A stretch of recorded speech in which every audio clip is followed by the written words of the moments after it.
പിതാവിൻ്റെയും പുത്രൻ്റെയും പരിശുദ്ധാത്മാവിൻ്റെയും നാമത്തിൽ ആമേൻ. പ്രിയപ്പെട്ടവരെ, ഇന്ന് ജനുവരി മാസം നമുക്ക് 2-ാം തീയതിയാണ്, വ്യാഴാഴ്ച.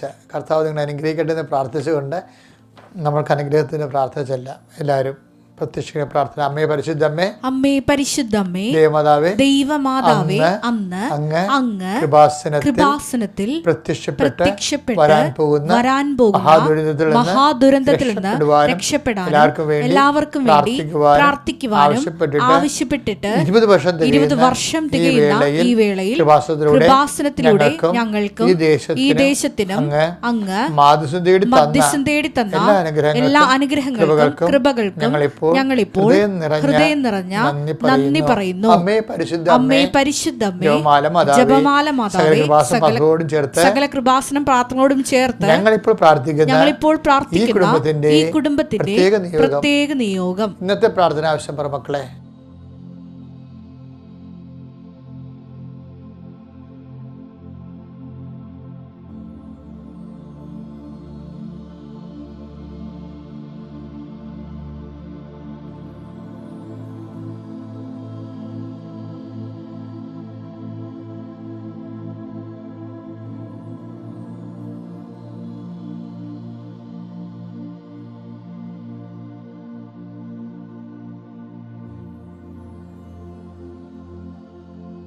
അമ്മയുടെ പ്രത്യക്ഷീകരണത്തിന്റെ ഈ ദ്വാദശക വേളയിൽ ഞങ്ങൾക്ക് സാധിച്ചു തരുവാൻ കനിയണമേ.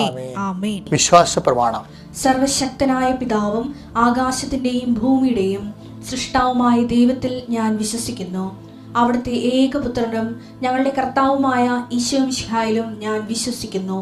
ഈ പുത്രൻ പരിശുദ്ധാത്മാവിനാൽ ഗർഭസ്ഥനായി കന്യകാമറിയത്തിൽ നിന്ന് പിറന്ന് പൊന്തിയോസ് പീലാത്തോസിന്റെ കാലത്ത് പീഡകൾ സഹിച്ച് കുരിശിൽ തറയ്ക്കപ്പെട്ട് മരിച്ച് അടക്കപ്പെട്ട് പാതാളങ്ങളിൽ ഇറങ്ങി മരിച്ചവരുടെ ഇടയിൽ നിന്ന് 3-ാം നാൾ ഉയർത്ത് സ്വർഗത്തിലേക്ക് എഴുന്നള്ളി സർവശക്തിയുള്ള പിതാവായ ദൈവത്തിന്റെ വലതുഭാഗത്തിരിക്കുന്നു. അവിടെ നിന്ന് ജീവിക്കുന്നവരെയും മരിച്ചവരെയും വിധിക്കുവാൻ വരുമെന്നും ഞാൻ വിശ്വസിക്കുന്നു. പരിശുദ്ധാത്മാവിലും ഞാൻ വിശ്വസിക്കുന്നു. വിശുദ്ധ കത്തോലിക്കാ സഭയിലും പുണ്യവാന്മാരുടെ ഐക്യത്തിലും പാപങ്ങളുടെ മോചനത്തിലും ശരീരത്തിന്റെ ഉയർപ്പിലും നിത്യമായ ജീവിതത്തിലും ഞാൻ വിശ്വസിക്കുന്നു. ആമേൻ. സ്വർഗ്ഗസ്ഥനായ ഞങ്ങളുടെ പിതാവേ, അങ്ങയുടെ നാമം പൂജിതമാകണമേ. അങ്ങയുടെ രാജ്യം വരണമേ. അങ്ങയുടെ തിരുമനസ് സ്വർഗത്തിലെ പോലെ ഭൂമിയിലും ആകണമേ. അന്നു വേണ്ടുന്ന ആഹാരം ഇന്ന് ഞങ്ങൾക്ക് തരണമേ. ഞങ്ങളോട് തെറ്റ് ചെയ്യുന്നവരോട് ഞങ്ങൾ ക്ഷമിക്കുന്നത് പോലെ ഞങ്ങളുടെ തെറ്റുകൾ ഞങ്ങളോടും ക്ഷമിക്കണമേ. ഞങ്ങളെ പ്രലോഭനത്തിൽ ഉൾപ്പെടുത്തരുതേ, തിന്മയിൽ ഞങ്ങൾ രക്ഷിക്കണമേ. ആമേൻ. നന്മ നിറഞ്ഞ മറിയമേ, സ്വസ്തി. കർത്താവ് അങ്ങയുടെ കൂടെ സ്ത്രീകളിൽ അങ്ങ് അനുഗ്രഹിക്കപ്പെട്ടവളാകുന്നു. അങ്ങയുടെ ഉദരത്തിൻ ഫലമായി ഈശോ അനുഗ്രഹിക്കപ്പെട്ടവനാകുന്നു. പരിശുദ്ധ മറിയമേ, തമ്പുരാന്റെ അമ്മേ, പാപികളായ ഞങ്ങൾക്ക് വേണ്ടി ഇപ്പോഴും ഞങ്ങളുടെ മരണസമയത്തും തമ്പുരാനോട് അപേക്ഷിക്കണമേ. ആമേൻ. കർത്താവേ, നിന്റെ ഉന്നതമായ നാമത്തിന് സ്വസ്ഥം ചെയ്യുന്ന കർത്താവേ, നിന്റെ വിശുദ്ധ പൗരോഹിത്യത്തെ മഹത്വപ്പെടുത്തണമേ. കർത്താവേ, സഭയിലുള്ള സാന്നിധ്യം പ്രകടമാക്കണമേ. കർത്താവേ, ഞങ്ങൾക്ക് വേണ്ടി ക്രൂശിക്കപ്പെട്ടവനെ, കർത്താവെ ഞങ്ങൾക്ക് വേണ്ടി തിരുവിലാൽ മുറിവേറ്റവനെ, കർത്താവെ ഞങ്ങൾക്ക് വേണ്ടി മുൾക്കിടം ചൂടിയവനെ, നിന്റെ മുൾക്കിടത്ത് പോകുന്ന വിശുദ്ധമായ രക്തം കർത്താവെ എല്ലാ മക്കളുടെ മേലും രോഗികളുടെ മേലും നീ വായിക്കണം പ്രാർത്ഥിക്കുന്നു. ഡിപ്രഷനുള്ള രോഗികൾ, ഉറക്കമില്ലാത്ത രോഗികൾ, മാനസികമായ ഭാരപ്പെടുന്നവർ, അവ മനസ്സിടിഞ്ഞു പോയവരുടെ മേൽ കർത്താവിൻ്റെ വിശുദ്ധമായ രക്തം തളിക്കപ്പെടട്ടെ എന്ന് പ്രാർത്ഥിക്കുന്നു. കർത്താവ് ജീവിതത്തിൻ്റെ ഞെരുക്കാണ് കാരണം വിശ്വാസ തകർച്ച സംഭവിച്ചവരുണ്ട്, പ്രാർത്ഥിക്കാൻ പറ്റാത്തവരുണ്ട്, പ്രാർത്ഥിക്കാൻ വാക്ക് കിട്ടാത്തവരുണ്ട്, എന്തിന് പ്രാർത്ഥിക്കണമെന്ന് ഓർത്തിട്ട് മനസ്സ് സങ്കടപ്പെടുന്നവരുണ്ട്. അവരുടെ മേലെല്ലാം കർത്താവിൻ്റെ തിരുമുറിവാർന്ന വലതുകരം ഈ നിമിഷം സ്പർശിക്കട്ടെ എന്ന് പ്രാർത്ഥിക്കുന്നു. എല്ലാ മക്കൾക്ക് വേണ്ടി പ്രാർത്ഥിക്കുന്നു, തൊഴിൽക്കാർക്ക് വേണ്ടി പ്രാർത്ഥിക്കുന്നു, ജോലിക്കാർക്ക് വേണ്ടി പ്രാർത്ഥിക്കുന്നു, ജോലി പ്രതിസന്ധിയുള്ളവർക്ക് വേണ്ടി പ്രാർത്ഥിക്കുന്നു, ജോലി ഇല്ലാത്തവർക്ക് വേണ്ടി പ്രാർത്ഥിക്കുന്നു. പണം അന്യൻ്റെ കയ്യിൽ അകപ്പെട്ടു പോവുകയും അതുപോലെ നിത്യവൃത്തിക്ക് വിഷമനുഭവിക്കുന്ന പ്രാർത്ഥിക്കുന്നു. അതിൻ്റെ വീട്ടിൽ അങ്ങോട്ടും ഇങ്ങോട്ടും തെറ്റ് പഴിചാരി കുറ്റവും പഴിയും ചാരിക്കൊണ്ട് പരസ്പരം കലഹിച്ച് കുടുംബത്തിൽ സമാധാനം നഷ്ടപ്പെടുന്നവരെ കുറിച്ച് പ്രാർത്ഥിക്കുന്നു. എൻ്റെ കർത്താവ് വിവാഹത്തിന് വേണ്ടി ഒരുങ്ങുന്ന കുറിച്ച് പ്രാർത്ഥിക്കുന്നു. കർത്താവ് വിവാഹം കഴിഞ്ഞവർക്ക് വേണ്ടി പ്രാർത്ഥിക്കുന്നു, മക്കളില്ലാത്തവർക്ക് വേണ്ടി പ്രാർത്ഥിക്കുന്നു. കർത്താവെ നിൻ്റെ വിശുദ്ധ പൗരോഹിത്യത്തെ മഹത്വപ്പെടുത്തണമേ.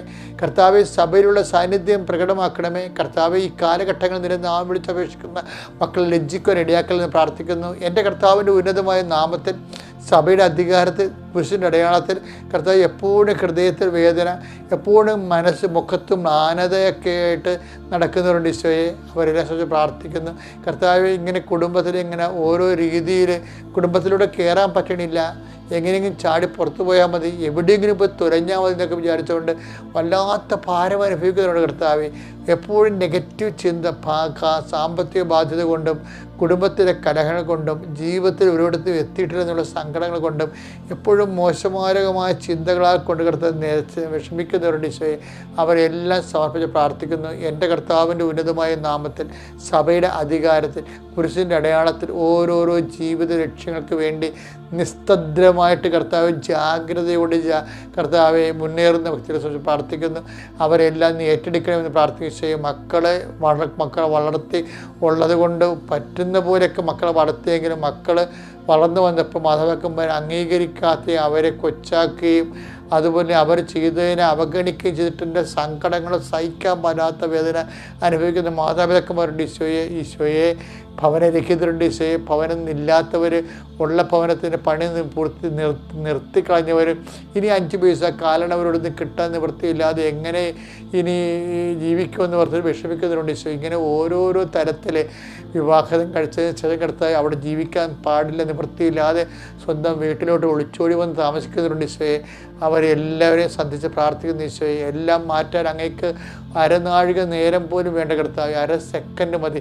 എൻ്റെ കർത്താവിൻ്റെ വീണ്ടും കൃപാസനം അൾത്താറെ ജീവനോടെ പ്രത്യക്ഷപ്പെട്ട പരിശുദ്ധ അമ്മയുടെ മാധ്യസ്ഥനെ ആശ്രയിച്ച് പ്രാർത്ഥിക്കുന്ന എല്ലാ മക്കൾക്കും സന്ധിപ്പും സമാധാനവും സമാശ്വാസവും സൗഖ്യം ലഭിക്കാനിട ഇടയാക്കണമെന്ന് നിത്യം പിതാവും പുത്രനും പരിശുദ്ധാത്മാവായ സർവ്വീശ്വര എന്നേക്കുവാമേൻ. കർത്താവ് ഇന്ന് കടന്നു പോകുന്ന വഴികൾ, കണ്ടുമുട്ടുന്ന വ്യക്തികൾ, ചെയ്യുന്ന കാര്യങ്ങൾ, പറയുന്ന ചർച്ചകൾ, എടുക്കുന്ന തീരുമാനങ്ങളെല്ലാം കർത്താവിൻ്റെ കൃപയിൽ നിറയട്ടെ. ഞങ്ങളുടെ ചിന്തയ്ക്കോ ബുദ്ധിക്കോ അതീതമായി ആകസ്മികവും അവിസ്മരണീയമായി സംഭവിക്കുന്ന, അവിചാരിതമായി സംഭവിക്കുന്ന എല്ലാ തിന്മകളും യേശു ക്രിസ്തു നാമത്തിൽ ഉച്ചാരണം ചെയ്യപ്പെടട്ടെ. I command you in the name of Jesus Christ, you be blessed. എൻ്റെ പ്രിയപ്പെട്ട, നമ്മളിന്ന് ചില മനുഷ്യരുടെ സ്വഭാവമുണ്ട്, അവർ ശീലിച്ചതേ പാലിക്കത്തുള്ളൂ. ഏത് അപ്പോസ്തലന്മാരായാലും ശരി, കർത്താവിൻ്റെ തനത് ശിഷ്യന്മാരായാലും ചില അണ്ണന്മാർക്ക് പറയണ എന്താണ്, ചോദിക്കണത് എന്താണെന്ന് വെളിവുണ്ടാകത്തില്ല. അവരുണ്ടാക്കി വെക്കുന്ന പ്രശ്നങ്ങളും കൂടുതലാണ്. അതുകൊണ്ട് തന്നെ കർത്താവ് അവരെ പ്രശ്നങ്ങളിലൂടെ നയിക്കുകയും ചെയ്യും. അതുകൊണ്ട് പ്രശ്നങ്ങളുടെ എപ്പോഴും പ്രശ്നമാണെന്ന് പറയരുത്. പ്രശ്നം നിങ്ങളായിട്ട് ഉണ്ടാക്കുന്നതാണ്.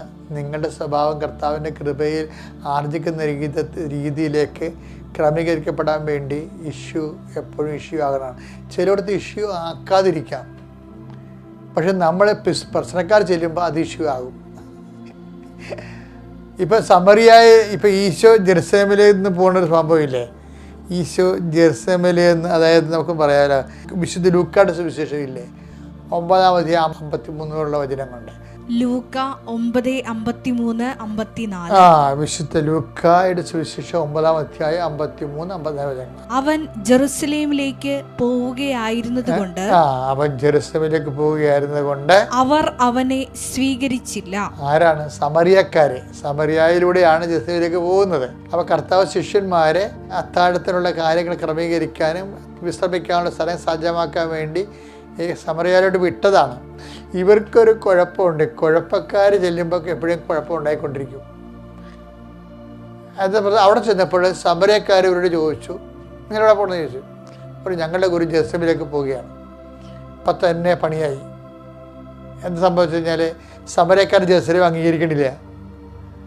അപ്പോൾ അവിടെ നയപരമായിട്ട് തന്നെ സംസാരിക്കാൻ പറ്റത്തുള്ളൂ. അതിനുപകരം അവർ നയമല്ലാത്ത രീതിയിൽ അവിടെ സംസാരിച്ചു. അവർ പറഞ്ഞ് ഞങ്ങളുടേത് മൗണ്ട് ഗെരീസിമാണ് അവരുടെ ആരാധനാലയം. അവർ ജെറുസലേമിൽ ബദലായിട്ട് തുടങ്ങിയതാണ്. അപ്പോൾ അത് അംഗീകരിക്കണില്ല യഹൂദന്മാർ. അപ്പോൾ യഹൂദന്മാരുടെ ഈ ജെറുസലേം ഇവരും അംഗീകരിക്കണില്ല. അപ്പോൾ അത് അറിഞ്ഞുകൊണ്ട് നമ്മൾ അവിടെ ആ കളത്തിൽ കളിക്കുമ്പോൾ സൂക്ഷിക്കണ്ടേ. ഇവർക്ക് അങ്ങനെ സൂക്ഷ്മമൊന്നുമില്ല. നേരെ വാ നേരെ പോകുന്ന ഈ എല്ലായിടത്തും നേരെ വാ നേരെ പോകണമല്ല, ചെയ്യണ സത്യമാണെങ്കിലും നമുക്ക് വിവേകം എന്നും പറഞ്ഞൊരു ഫാക്കൽറ്റി തന്നിട്ടുണ്ട്. അത് ഈ ആൾക്കാർക്ക് ഇത്തിരി കുറവാണ്. അവർ വിവേകത്തിലേക്ക് കൊണ്ടുവരാൻ വേണ്ടി കർത്താവ് മനഃപൂർവ്വം ഇവർ ആ പ്രശ്നത്തേക്ക് വിട്ടതാണ്. എന്നിട്ട് കർത്താവ് അവർ പിന്നെ ഭയങ്കര പ്രശ്നമായി. അവർ തിരിച്ചു വരും.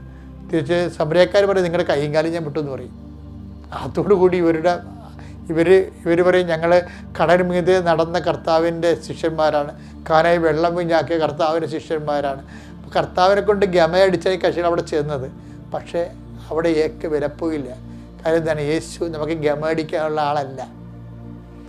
അവരുടനെ റിട്ടേൺ ചെയ്തിട്ട് കർത്താവ് എൻ്റെ അടുത്ത് വന്ന് പറയും, ലൂക്ക 9:54 എന്താണ്? ഇത് കണ്ടപ്പോൾ ശിഷ്യന്മാരായ യാക്കോബും യോഹന്നാനും പറഞ്ഞു. ഈ രണ്ട് കക്ഷികളെ നമ്മൾ ശ്രദ്ധിക്കണം കേട്ടാ. യാക്കോബും യോഹന്നാനും സെബദിയുടെ പുത്രന്മാരാണ്. കർത്താവേ, സ്വർഗത്തിൽ നിന്ന് അഗ്നി ഇറങ്ങി ഇവരെ നശിപ്പിക്കട്ടെ എന്ന് ഞങ്ങൾ പറയട്ടെയോ?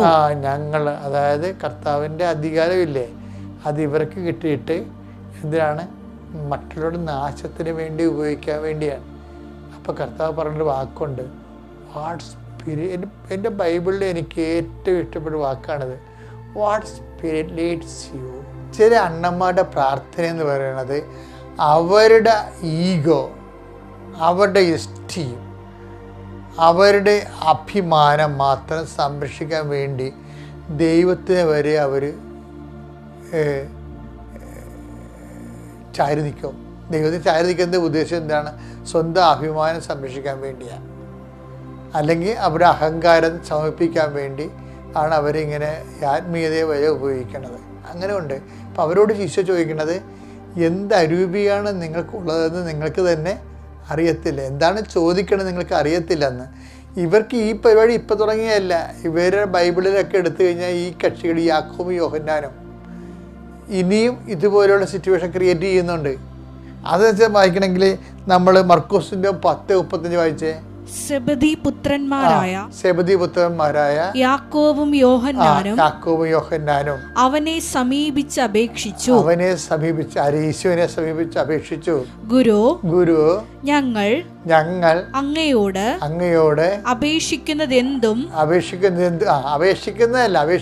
എന്തും എന്നിട്ട് ഇവരുടെ ഈ എന്താണ് ശേഷിയും ശേമുഷിയും ഇവരുടെ അംഗബലവും ഇവരുടെ അഹങ്കാരവും അഭിമാനവും അതാണ് ചോദിക്കുന്നത്.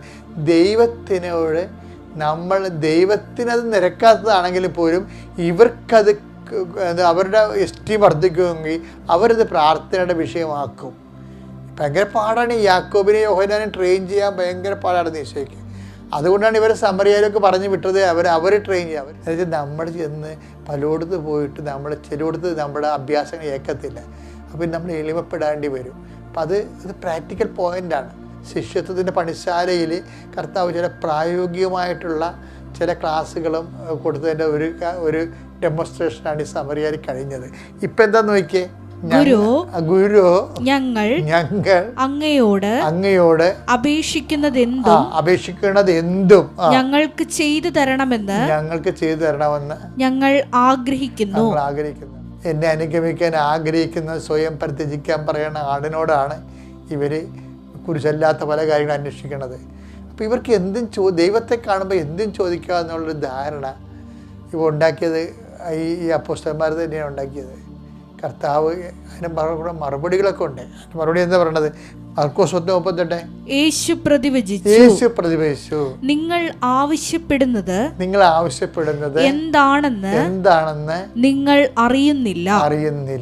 എന്താ പ്രശ്നം വെച്ച് കഴിഞ്ഞാൽ ഇത് തന്നെയാണ് കമന്റ് നേരത്തെയും പറഞ്ഞത്. എന്താണ് 9:54 ലൂക്കായിൽ എന്താ പറയണത്?